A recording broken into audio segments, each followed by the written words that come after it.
Hal Russell from Survival International. Welcome to the How Humans Work podcast. I'm so glad to have you here on the show today.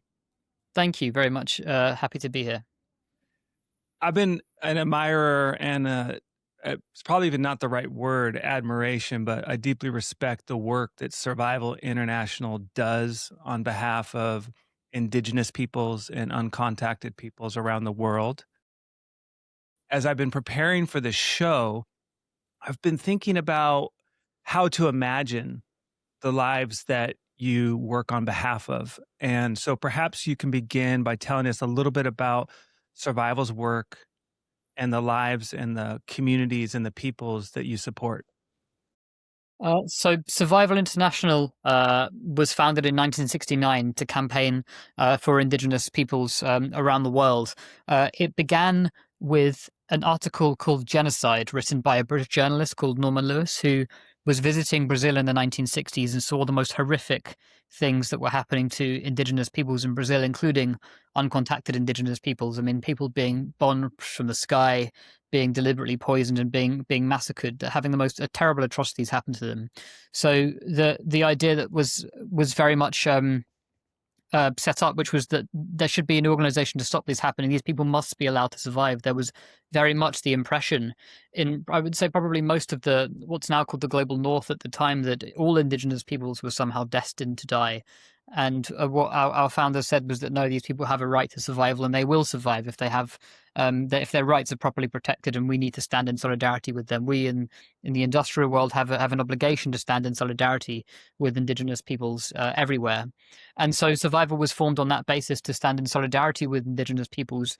And at the time, it was a quite radical idea that indigenous peoples should be not only protected in terms of them as human beings, but their lands should be protected. They should have rights to their territories, which was quite a radical idea, because I think at the time, a lot of people thought that what was best for indigenous peoples was basically forced assimilation, forcing people to adopt an industrial style of life, and to be forced into different modes of living that they didn't want. And so Survival has always operated on the basis that indigenous peoples know what's best for them, and that they and their land rights should be protected. And one of the main focuses we have these days is with the rights of uncontacted indigenous communities, or also known as indigenous peoples in voluntary isolation. So these are indigenous peoples who have no contact, at least no permanent contact with the outside world at all. They are aware of outsiders, but they choose not to interact with the outside world at all. So these are some of the most self-sufficient peoples. And again, especially when it comes to uncontacted peoples, we very much have the view that their land and their rights are completely up to them entirely, and no one should be going in to try to make contact with them or anything else. And I can explain more about that later. But it's definitely one of the main focuses that we have at Survival International, and campaigning for all indigenous peoples. But as I say, one of our main focuses is for the rights of uncontacted peoples, who are internationally recognized as some of the most vulnerable communities on the entire planet. It's powerful to begin to imagine people's lives who are subject to the kind of mistreatment and pressures that your organization deals with and advocates on their behalf. Help us understand more of who the peoples who are in voluntary isolation, or these uncontacted communities are. Build out a portrait of the vulnerabilities that they're in, the places they are in the world, and what their lives look like and what they want to look like. Well, Survival International's current estimate is that there are around 196 uncontacted peoples or groups. That's our best estimate according to the latest information we've received.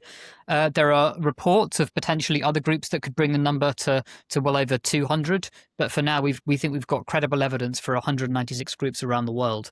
And the overwhelming majority of them live in the Amazon rainforest, as you might imagine. In fact, over half of all uncontacted peoples just live in the Brazilian Amazon. But there are uncontacted peoples elsewhere as well. So these are indigenous peoples who, it might not be that they have never had contact with outsiders, or their ancestors haven't. In fact, in many cases in the Amazon, they are the survivors of they're the descendants of the survivors of massacres and of colonialism in the past, especially associated with the rubber boom in the late 19th and early 20th century. So many indigenous peoples were forcibly enslaved or massacred, and the ones who survived are the ones who ran away from the outsiders and stayed deep in the forest. And in many cases, we believe it's passed down intergenerationally through stories and knowledge. There is the idea of stay away from the outsiders; they are bad people. In fact, in some cases, these outsiders can become almost mythologized as monsters and things like that, which is a very understandable way of seeing outsiders when they brought so much terror. But they exist in Brazil in large numbers. In fact, the largest uncontacted indigenous people, the Mashco-Piro, number 750 or more people. And they're spread from the border of Brazil and Peru. There are many other indigenous peoples in voluntary isolation in Peru and elsewhere in the Amazon, also in Bolivia and in Venezuela, in Ecuador, and possibly elsewhere in the Amazon. And of course, they also live in Paraguay in a place called the Chaco Forest, which is a forest which is outside of the Amazon basin. And then on top of that, they live is in some places in Asia and the Pacific. So there are known uncontacted peoples living in that we know about them, living on the Andaman and Nicobar Islands in the middle of the Indian Ocean, which is politically part of India. There are also some living on Indonesian islands, and there are also uncontacted indigenous peoples living in Indonesian occupied West Papua in the South Pacific.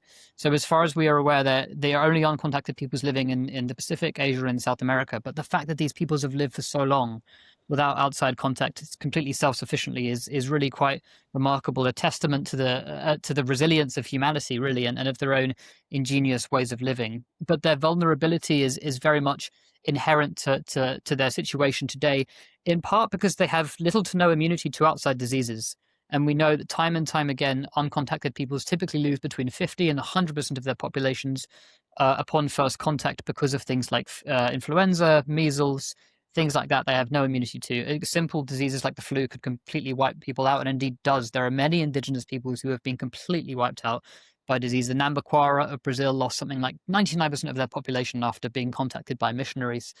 So they are inherently vulnerable because of that, but also because of the threats to their land from logging, from mining, and in some cases from activities of actors trying to convert them because to their religions, whether that's Christianity or Islam or Hinduism, or sometimes just people going in there for fun, whether that's tourists or filmmakers or whoever it is. So these peoples are under constant threat, but they very much have every single right to remain uncontacted and to make their own choices about the degree of interaction they have with the outside world. How difficult is it to establish this value system in the world as the way the modern world should hold and care for indigenous people, particularly uncontacted communities? It can be quite difficult to convince people that these people are our contemporaries and that they have just as much rights as you or I, but to live in societies which are completely different from our own. There is a wonderful statement which came out of South American indigenous groups several decades ago, which included the phrase, "We have the right to be different and free." And I think that's such a wonderful phrase that describes indigenous peoples, that they have that right to live differently from ourselves. And I think for some in the global north today, they view the images of indigenous people, particularly uncontacted peoples who are sometimes naked or wearing very few clothes, living in thatched buildings and living from a hunter-gatherer lifestyle, as that is somehow backward or primitive or not a good standard of living or not appropriate or anything like that. But it's actually just a wonderful example of the diversity of humankind in all our many, many forms. And of course, for over 90% of human ancestry, all of our ancestors were hunter-gatherers and were indigenous if you go back far enough. But it can be difficult to convince people that that's the case. And of course, especially when there are corporate interests in taking over these people's territories, or there are government or other bad faith actors' interests in trying to forcibly assimilate these peoples, that kind of thing. In South America, the conversation is generally a lot further advanced. And in South America, there is generally the understanding that these are indigenous people to have often even if it's not enforced, at least constitutional rights or policy rights to protect them. Whereas in Asia and the Pacific, this is very much very far behind. In fact, in Indonesia, the government does not recognize anyone as indigenous whatsoever. So in some places like Indonesia, it's much harder to uh, help educate people and have that conversation about indigenous rights. There's so much here. It feels so storied and complex, and in some ways, it also feels really simple. I know when we spoke briefly earlier this week, you started to speak about those narratives we hold of indigenous peoples and uncontacted peoples, and there's ones that serve and ones that don't. And it feels like that's such an important part of building a comprehension and understanding of how to take care and support people who actually want to be separate. And so talk a little bit about the narratives that generate um, better outcomes than say, they're primitive or they're romantic or they need to be saved or they don't have the same kind of rights. How do we begin to imagine their lives in a way that actually engenders survival for them? It's a very good question, and I agree that it sounds complex, some of these issues, but they're really quite simple. And I think that the main answer to that is to respect people as humans and as our contemporaries. And I think so often, we are taught such a linear view of history and a linear view of development, but the reality is that all human societies change and always have changed and always will change in completely different ways. For example, you've got some societies that have been hunter gatherers, and then after hundreds of years, their descendants might have become farmers, and then after several decades or hundreds of years, they may have gone back to hunting and gathering. Some may have gone to cities. Some may still be hunting and gathering. I mean, I know an indigenous hunter-gatherer family who I speak to on WhatsApp, and they're still actively nomadic and hunting and gathering, and that's their lifestyle. So it's these people are our contemporaries, and they are aware of the outside world. And again, it's a wonderful example of the diversity of humankind. So I think that so often we are kind of almost programmed in the way we learn in our education system and the way that we learn in the industrial global north to think of indigenous peoples, especially if they're uh, living lifestyles more connected to their land, especially if they're not wearing clothes, if they look physically different, if they're doing interesting rituals. We have a tendency in our society to view these peoples as somehow backward or primitive or Stone Age, something representing the past. And generally, the ideas about these peoples is that they are somehow savage or primitive, and there's these horrible, violent, just complete untruths about these people, these lies about these people. And there is also a tendency, which can be very, very damaging as well, which is to romanticize these people, that they are somehow living trouble-free lives. And that's certainly not the case today because their lands are being so invaded and coming under so much pressure. So it's wrong to romanticize these peoples as well. And also it is infantilizing as well. It's condescending to look upon these peoples as somehow romantic and innocent and childlike. These peoples have every right to be respected, as all human beings are. And they don't need to be lionized or romanticized. They certainly don't need to have prejudices against them and horrible negative stereotypes as well. And I do think that some anthropologists are so worried about romanticizing indigenous peoples that they can go too far and end up again sort of primitivizing these peoples and speaking about them in a bad way. But I think the most important thing is to recognize their rights to be different and free, and to recognize that these people are our contemporaries and have every right to continue living as we do. And you wouldn't want someone coming into your house and destroying your garden and bulldozing it to make some horrible mine, nor do indigenous peoples, but their home may look very different to yours or mine. You work in the Asia Pacific region and you're a research and advocacy officer. Tell me about that work and what it looks like for you to be in the role that you are and the stories that you see and the people that you're aiming to support. When it comes to Asia and the Pacific, there's a very different conversation around indigenous rights to what there is in South America and in other places around the world.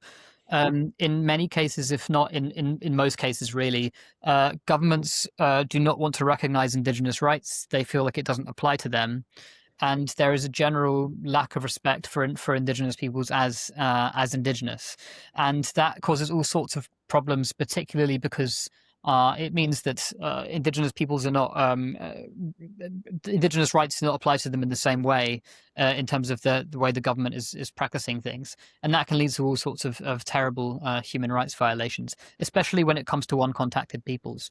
So in Indonesia, the government doesn't recognize anyone as indigenous, and let alone the existence of uncontacted peoples. And in fact, if it privately understands that there are indigenous peoples living without contact, very much the Indonesian government frame of mind is that all of these people should be forcibly contacted, and then they should be forcibly converted to normally to Christianity or Islam, and that they should be forcibly, as they would describe it, integrated into the state systems and given education, often maybe sent to boarding schools, and have clothes put upon them, and generally essentially have their entire culture and way of life stripped away from them. That is considered a benevolent thing by not only the Indonesian government, but others in positions of power in somewhere like Indonesia.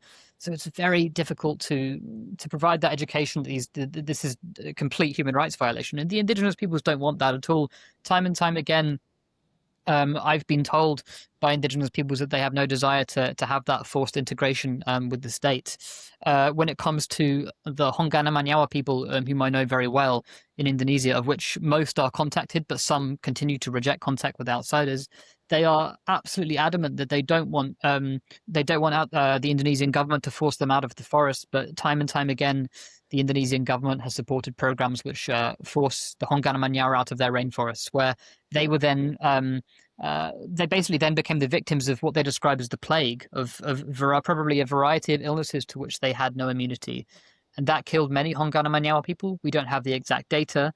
And what it's also done is that it's enabled the Indonesian government-supported companies to claim that the forest is devoid of people, that this is some terra nullius, that again we see repeated again throughout history, the idea that lands are devoid of people and therefore they can be claimed for exploitation. When it comes to the lands of the Honggana Manyawa, their ancestral lands are now being targeted for nickel. Possibly the world's largest deposits of nickel exist now under their rainforest. And there are now, we believe, at least 19 nickel mining companies operating on the territory of just the uncontacted Honggana Manyawa. And it was just really, really runs the risk of wiping them out. It's completely catastrophic. Even just having anyone going on that land is dangerous. But you can imagine 19 nickel mining companies, including Weda Bay Nickel, the largest nickel mining company in the world. And then what's even more disgusting in many respects is that this entire nickel mining project is aimed at clean energy. It's aimed at providing nickel to be used in electric vehicle batteries, so that we in the global north and elsewhere can feel good about ourselves making a sustainable choice through buying an electric car. But if your electric car contains a battery that's come from being dug out of the rainforest where an uncontacted people is living, there's nothing sustainable about that at all.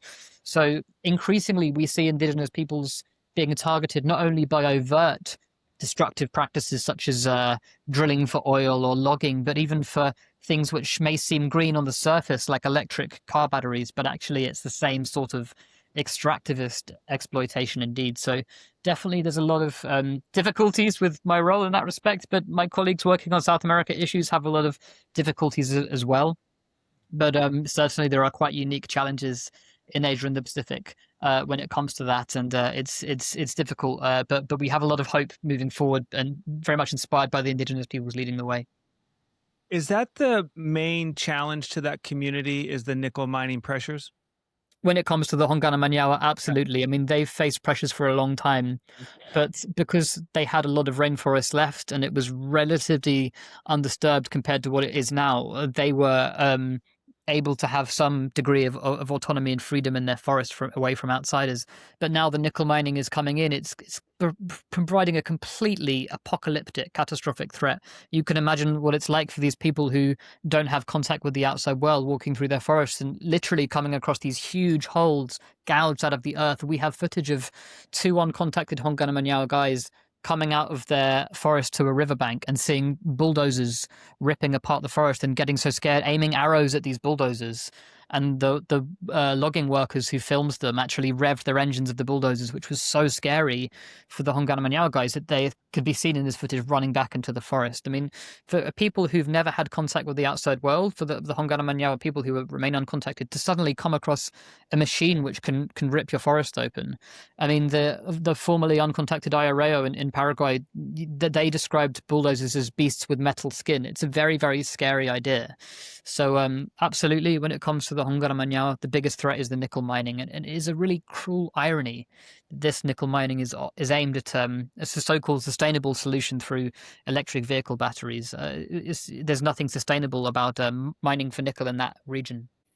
And the points of leverage in a problem like that, I guess I'm staying a little technical and understanding from being outside the uncontacted community and everyday people. How do you advocate in the face of that if you have a government who doesn't see the rights of their indigenous peoples in a way that I guess would, fall in with natural human rights? How do you work with that? It's very difficult indeed, but there is leverage, and it is, I guess, ironically, because of this quite complicated system of capitalist supply chains, it means that there is leverage at all different levels. So Okay. we directly protest against the mining company. French mining company Eramet holds a very large stake in this Weda Bay nickel, the largest nickel mine on earth. In fact, they are responsible for mining itself. So Survival regularly lobbies and protests against Eramet. In fact, we brought a Hongana Manyawa man who was formerly uncontacted to Paris to protest outside the headquarters of Eramet a few months ago, and that was absolutely fantastic and led a great protest outside their office. But there are also opportunities with the electric vehicle companies. So these electric vehicle companies, who are the prospective buyers of Indonesian nickel, some of them may already be buying Indonesian nickel, don't want, because they are selling a sustainable image to their customers, they don't want that their reputation to be so damaged by human rights abuses. I mean, we're talking about genocide when we talk about these uncontacted peoples being wiped out, and I don't believe that electric vehicle companies selling a clean and sustainable and green image want their reputation to be so tarnished. So Survival does lobby electric vehicle companies as well, and we have had some preliminary success, and we're going to be upping our campaign really is to lobby these companies in a much stronger way, and to do so very publicly as well, to call on these companies to never accept materials from the lands of uncontacted indigenous peoples, or of any indigenous peoples if they've not given their free, prior, and informed consent. So there is leverage there. There's not so much leverage over the Indonesian government, but we're trying our best with that as well. And we want to amplify the voices of the Hongana Manyawa to the world, translating their messages, obviously not the uncontacted ones. We can't get footage of them speaking out in the same way. But for the contacted Hongana Manyawa, and who are very open indeed. I mean, Nigoro, who we brought from Indonesia to Europe a few months ago, he was absolutely adamant. He did not want his uncontacted relatives in the forest to go through what he's seen his people go through. And he was a very powerful and very inspiring advocate for his people.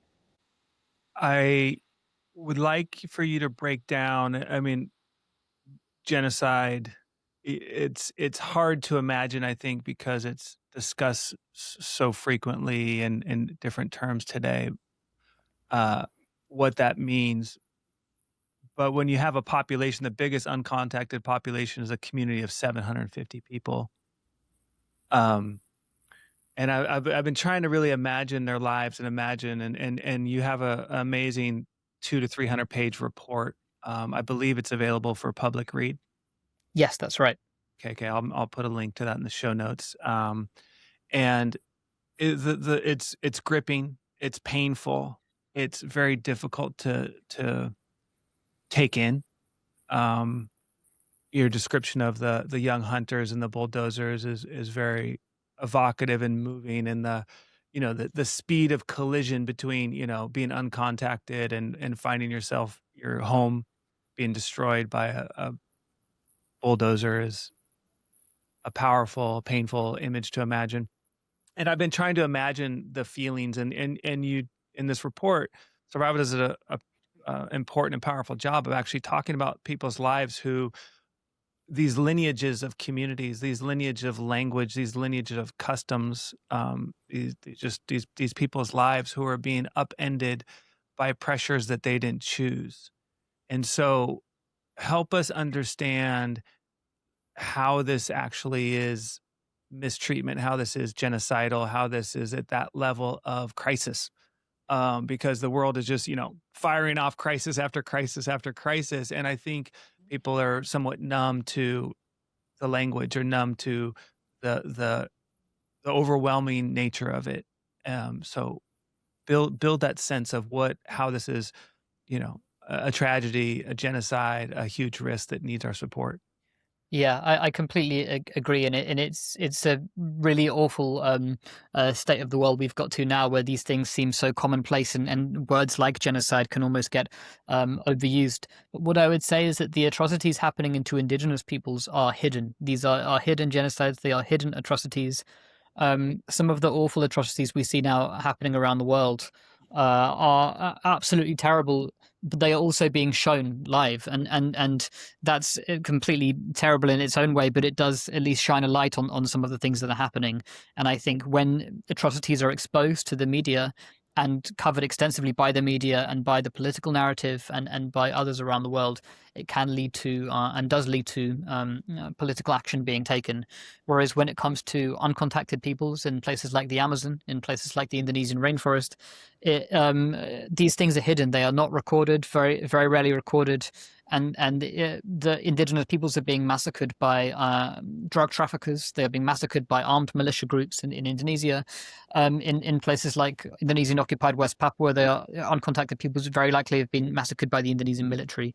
But these are not things you will see uploaded so much on social media or covered extensively by the world's media, but they are nonetheless horrific for that. And as you pointed out, that when we talking about very small populations, I mean, the Mashko-Piro people, who may number around 750 or so, that's smaller than the average secondary school in the UK where I live. And that's an entire population, an entire culture, an entire history, an entire mode of storytelling, of dance, of poetry, of art, an entire way of being. If you can imagine the entire population of whoever it is, Palestinians or Iranians or British people or Americans or whoever they may be, just numbering 750 people, and then think about them being attacked and brutally invaded with, there's not many people there, and in fact in many cases there's not many people left. So one of the smallest groups of uncontacted peoples today is the people called the Piripakura, and they number, I think, 3 people in total, 2 of whom are regarded as uncontacted or as isolated, but they have had some sporadic encounters with outsiders already. That's just 3 people left. They are survivors of waves of massacres against their people.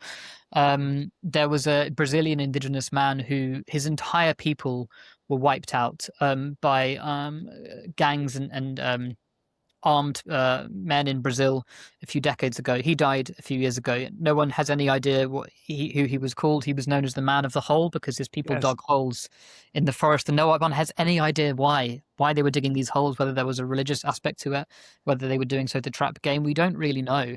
And again, when the world loses these populations, we lose everything. We lose an entire language. We lose an entire way of being. And I think it's important to remember these peoples. They have hopes, they have dreams, they have poetry, they have so much to offer the world in terms of their incredible botanical knowledge. I mean, I couldn't survive living in the Brazilian rainforests by myself. This man from the Man of the Hole was able to do so for decades just by himself. I mean, it's absolutely incredible, a testament to indigenous knowledge. And I mean, these people deserve respect on their own way as human beings, but they also deserve an enormous amount of respect for their incredible ecological expertise, for safeguarding the lungs of the planet. We rely on so much to survive as a species, and for safeguarding the most biodiverse places on the planet, we also rely on so much. So when they are gone, the world loses so much, and there are hidden genocides happening. I have spoken many times with a wonderful man called Dr. Mark Levine, who is a professor emeritus at the University of Southampton, who was internationally recognized as an expert on the crime of genocide. And something Mark has told me, and he's written statements for us, and it's something he's told me quite a lot, is that genocide isn't just about, I mean, there's a lot of debates right now about the words intent to destroy a society and so on, but he points out that genocide isn't just about the direct killing of people, but about bringing about the conditions of which people are going to die.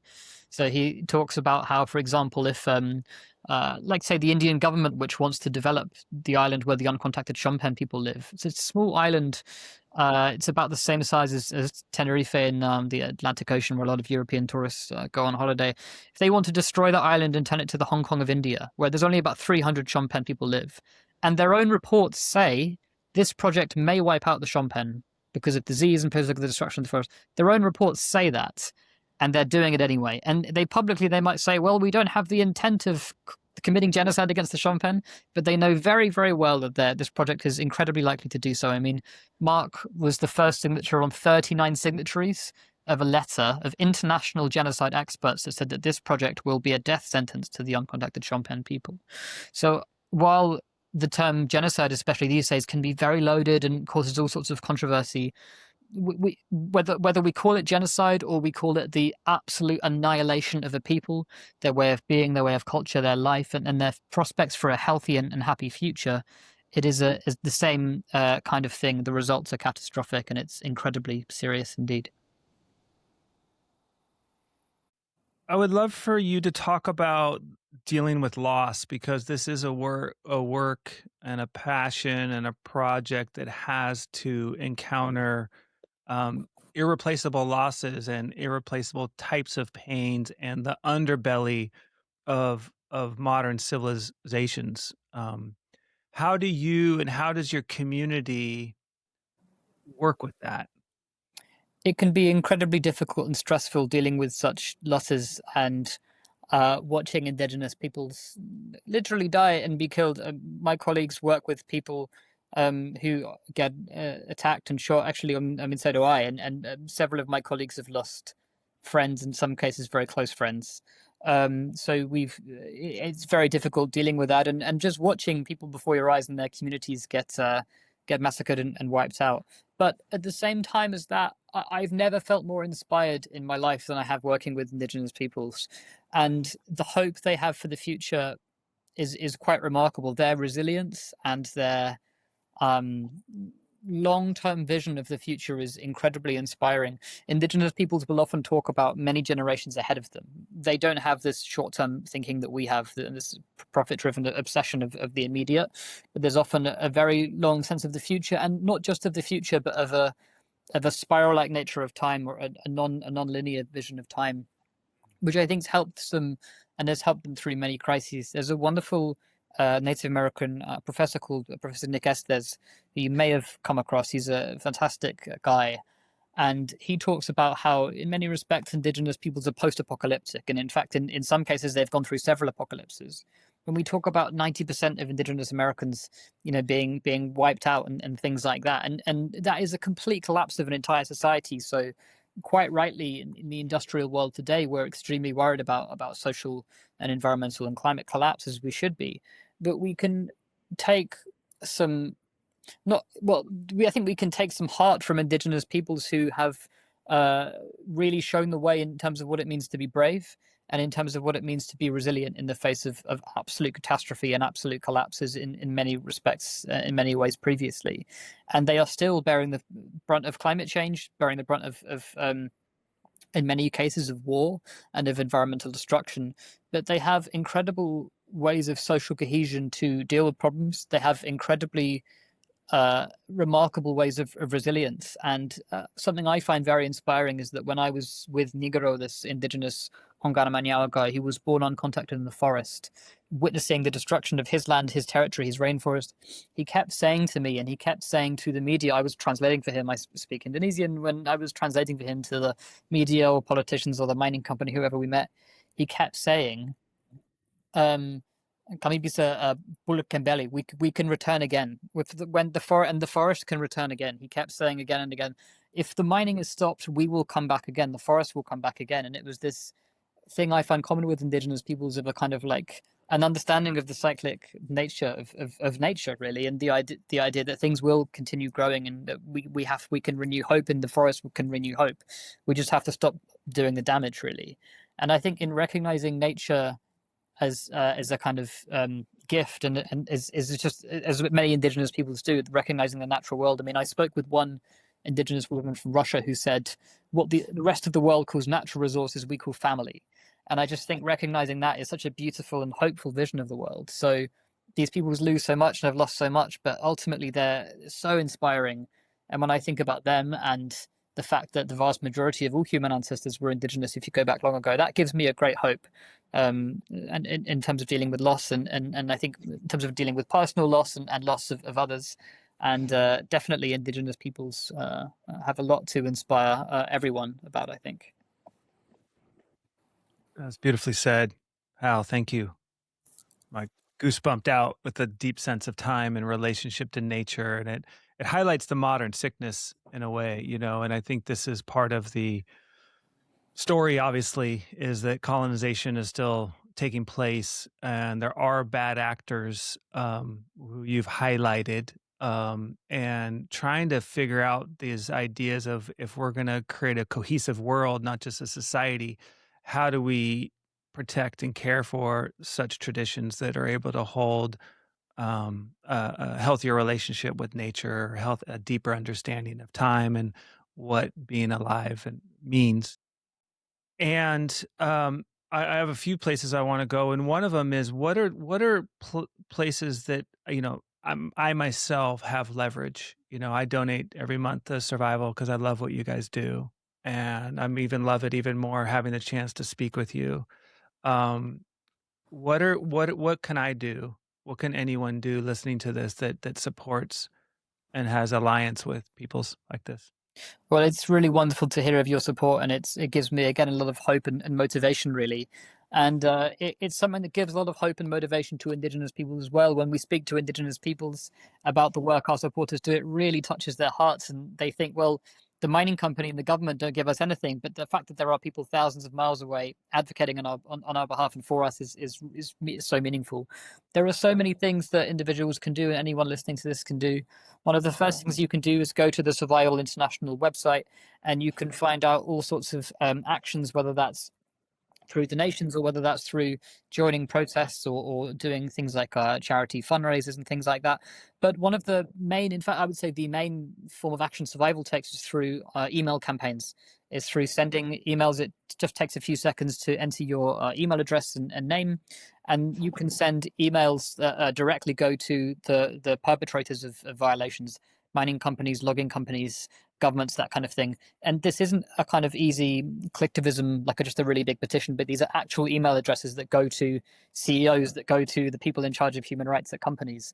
And we know it gets through to them because we've had a lot of people throughout survival's history saying things like, "You've completely made our company a nightmare to work in, because we're getting these thousands of emails from your supporters telling us to stop abusing indigenous rights." And we've had people saying, well, the government got so many messages that they have to pick up the phone and tell us to sort the problems out and things like that.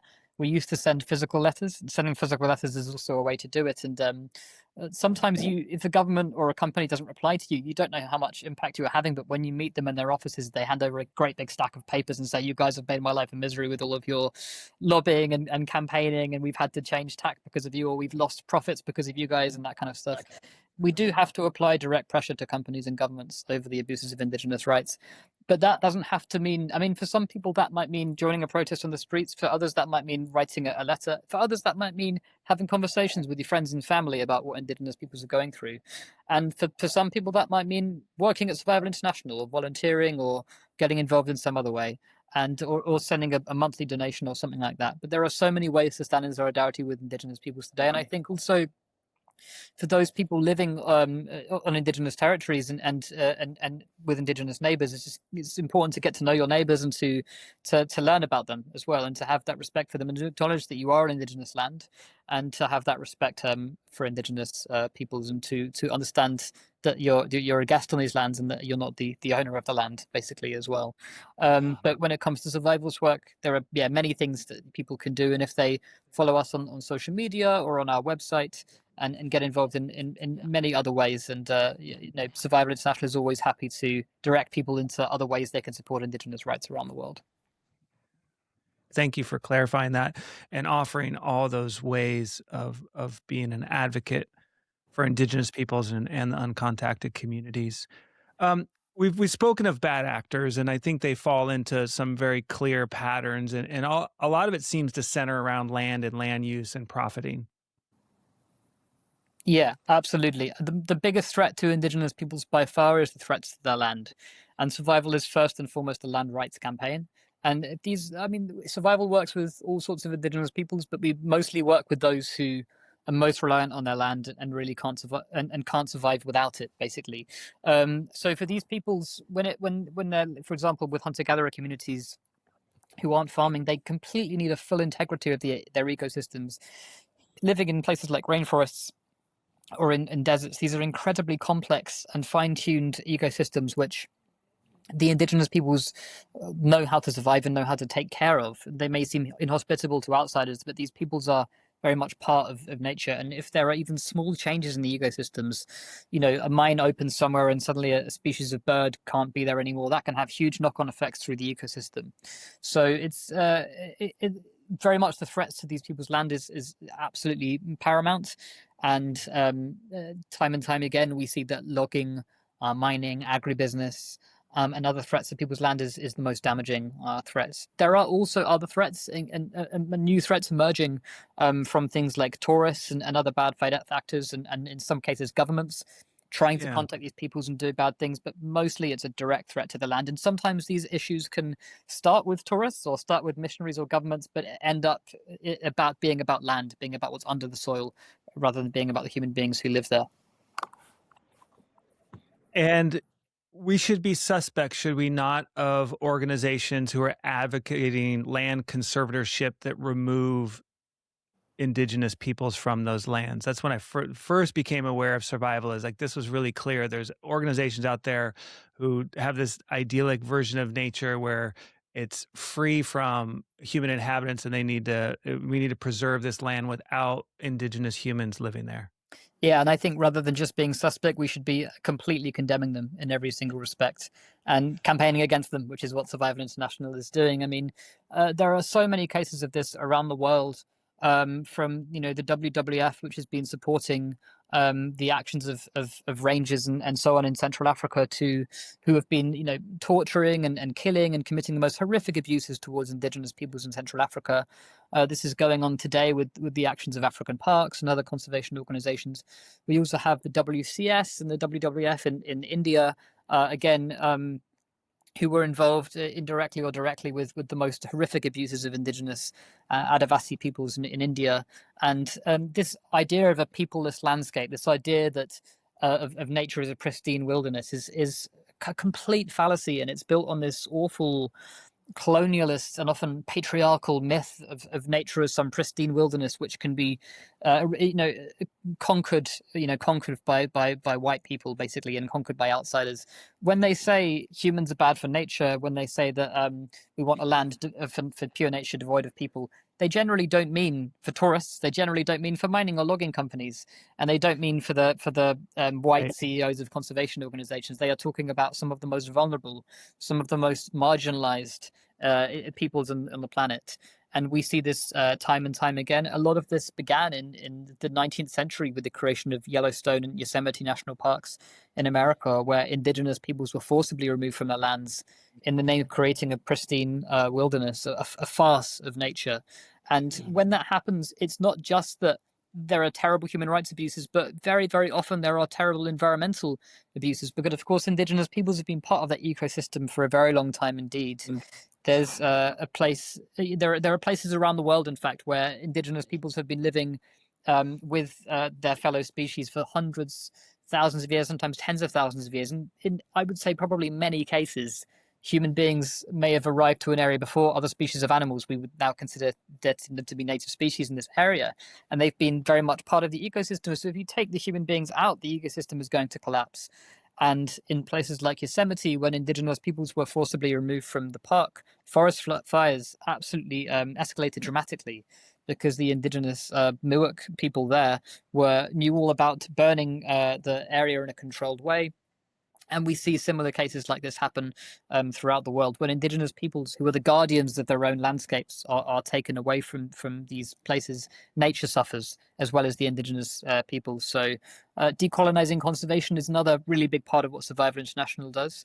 And we don't just want to, this isn't about bashing conservation organizations for the sake of it, but we don't just want them to face justice, but we want indigenous peoples to be empowered over their land rights. Time and time again, study after study has shown that indigenous peoples are the best guardians of the natural world. They're by far the best guardians of their territories.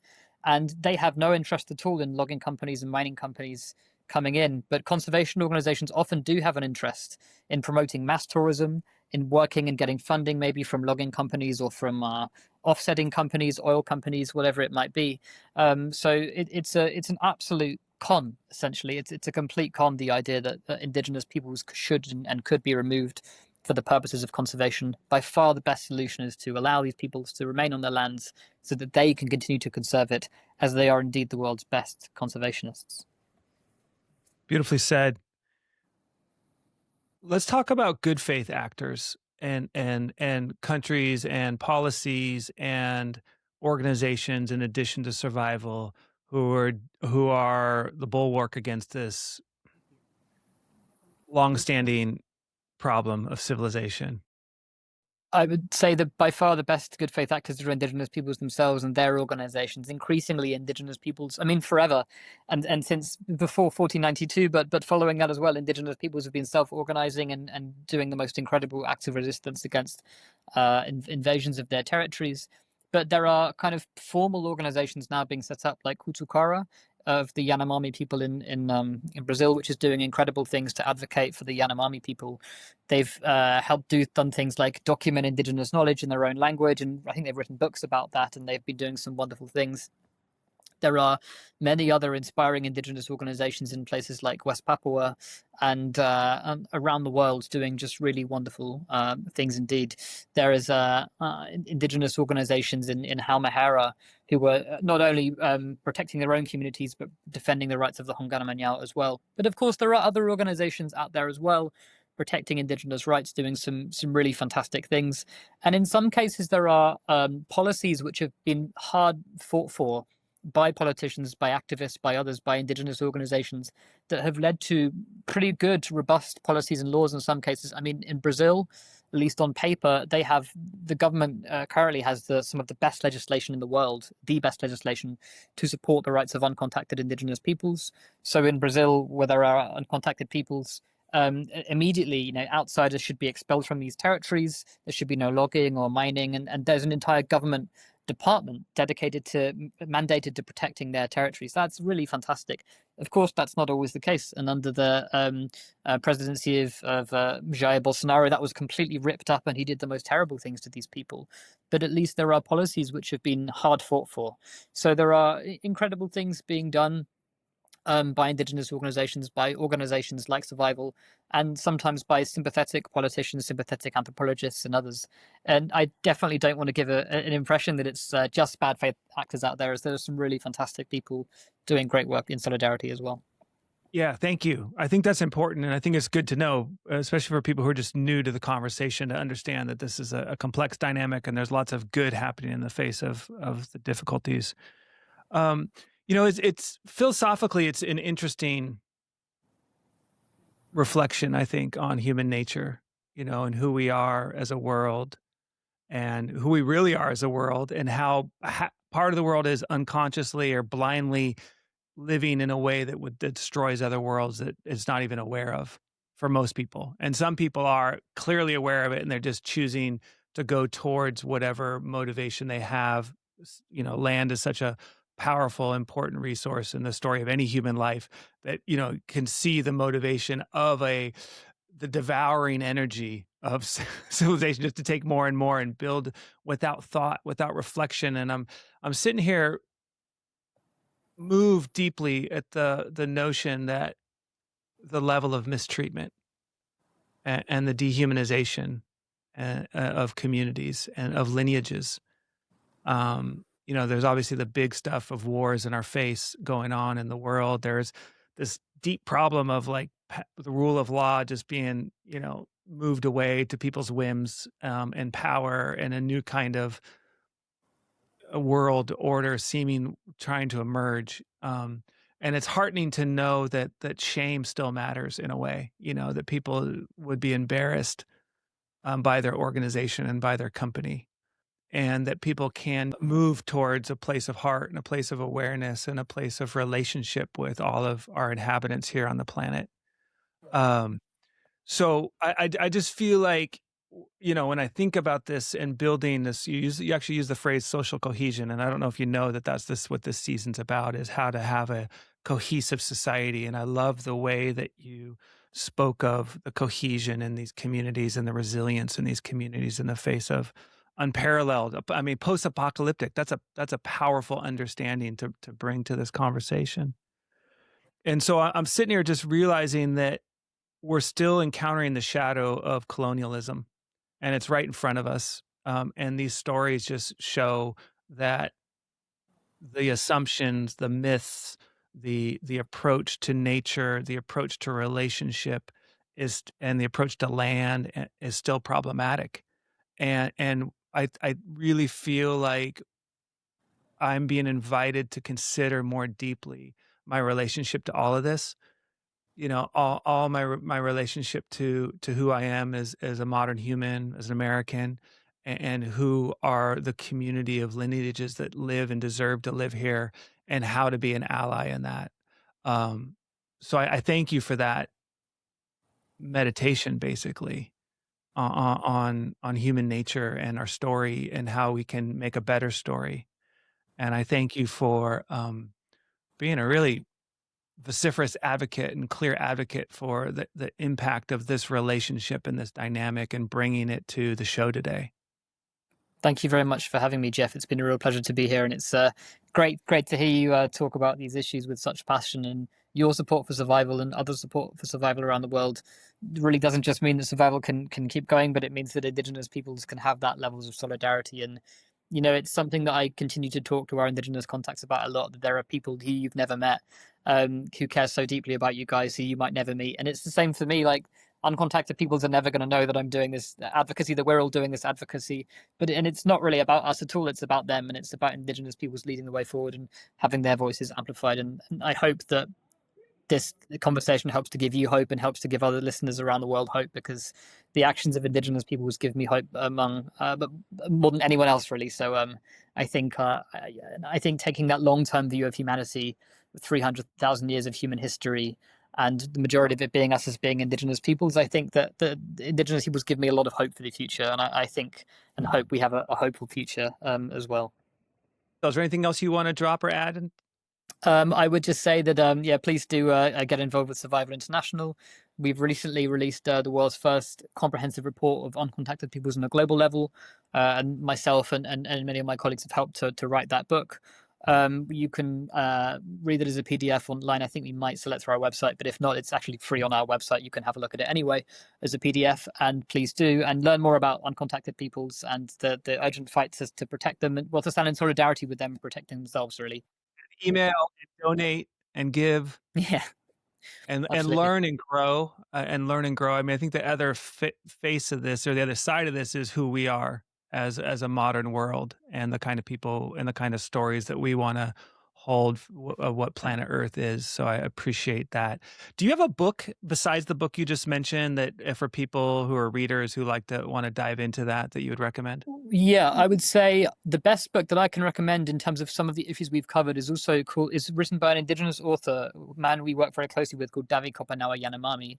He's an Indigenous leader and shaman of the Yanomami people, and he wrote a fantastic book called The Falling Sky, which is an entire, I mean, it's a great, huge book, but it's a kind of entire philosophy of his people, both on a very deeply spiritual level about their own beliefs about the rainforest and about the creation of the universe, but also about his people's struggle for survival, his advocacy coming to Europe, and his impressions of what the land of white people was like. He describes the countryside around here being post-apocalyptic because of the destruction that's happened to land around here, and he also describes some of his people's hopes and aspirations and how they organize their society. So I really recommend The Falling Sky by Davi Kopanawa Yanomami. It's a really just wonderful anthropology book written by an Indigenous person, I would say, and a wonderful philosophy. So I recommend that as well.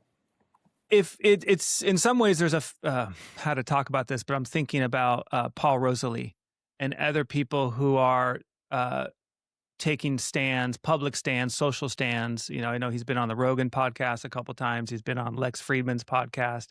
How can we view the efforts of people like Paul and others who are doing work, but also, having interactions with uncontacted communities. What's your reflections on that? It's incredibly important whenever we're talking about uncontacted peoples to talk first and foremost about the threats to their land. And it is encouraging when there are people talking about these threats and talking about these issues. But some of the actions we see from some of these people are very, very white centering and very much offensive when they're talking about indigenous peoples. So Paul Rosalie on some of the podcasts he's been interviewed by and some of the articles he's been using awful language describing indigenous peoples as being like I think he's been saying that they're primitive and Stone Age, or even, and his friends have been saying that they're pre-Stone Age. Just some really terrible quotes actually from him. I'm trying to see some of the things. I mean, he described them as dark, wild-haired warriors. A dozen naked men stormed into the boat like starving animals, describing them being like cavemen, their eyes as dark as night, and things like that. And it's just the most awful language, which has no place in our society really at all. So a lot of that language and a lot of that kind of narrative is incredibly damaging to indigenous peoples, especially to uncontacted peoples, but also his actions coming close to uncontacted peoples, boasting about how one of the uncontacted Mashkopiro is now wearing a polo shirt from his organization. Is bearing in mind that clothes are some of the main ways infections can spread to these peoples who have no immunities to outside diseases. It's incredibly irresponsible and reckless. So it's very upsetting and quite sad, I would say, that there are people like that who, on the face of it, should be really strong advocates for these people, but should absolutely not be trying to come near them, should not be boasting about such encounters at all, and very much should never be using such dehumanizing and horrid language to describe a people who are our contemporaries. They are not Stone Age, primitive, or cavemen. They are our contemporaries, and they have absolutely every single right to be respected as human beings. And I have no doubt that they and their neighbors would be horrified if they knew some of the language that Paul Rosalie had been using about them. Yeah. Yeah, that othering language, that myth of othering, that sense that they are something other than contemporaries. Thank you for saying that. Yeah, I mean, it's interesting because I know he's trying to create a land swath and protect land, and at the same time, it feels I don't know the story well enough, but it feels like there's some like, wait, if you're uncontacted, why are you hustling up to go and interact with uncontacted people? And I figured that survival would have a viewpoint on that. Yeah, absolutely. We would never contact uncontacted people or try to, or go anywhere near them, really whatsoever. It's very much the right of uncontacted peoples to make for any interactions they have with outsiders. That should be their right entirely. And when you listen to Rosalie's kind of debate, talk about a sort of entailed debate whether he's not sure whether these people should be contacted or not, and describing them living in the conditions they're describing, and it's really offensive. And I think it's just has no place in our society, that kind of view whatsoever. If you want to respect uncontacted peoples, if you want to support their land rights, please target the corporations exploiting their lands, and please amplify indigenous voices of their neighbors who are doing so much to protect them. And what they need is their lands protected in government recognized territories. They don't need like land being bought up or anything like that. They don't need heroic. No, they don't need kind of ideas of heroes coming in and talking about things in a hyper kind of masculine way of bigging themselves up. And I think this is a pattern of white saviorism and of white centering, which really is it doesn't just has no place in today's society really. And I very much hope that that people, anyone who tries to come to these areas, firstly, we shouldn't be going to these areas. They shouldn't be trying to contact uncontacted people, but also they shouldn't be bragging about their own attempts and bragging about their own masculinity or whatever it is that they're doing. They should be amplifying indigenous voices. Anyone who wants to support uncontacted peoples should be amplifying indigenous guardianship, should be supporting indigenous guardianship, and targeting the exploiters of these people, the corporations, the government exploiting these people, and certainly never to use awful language like cavemen and things like that. It is really awful and doesn't help indigenous peoples whatsoever.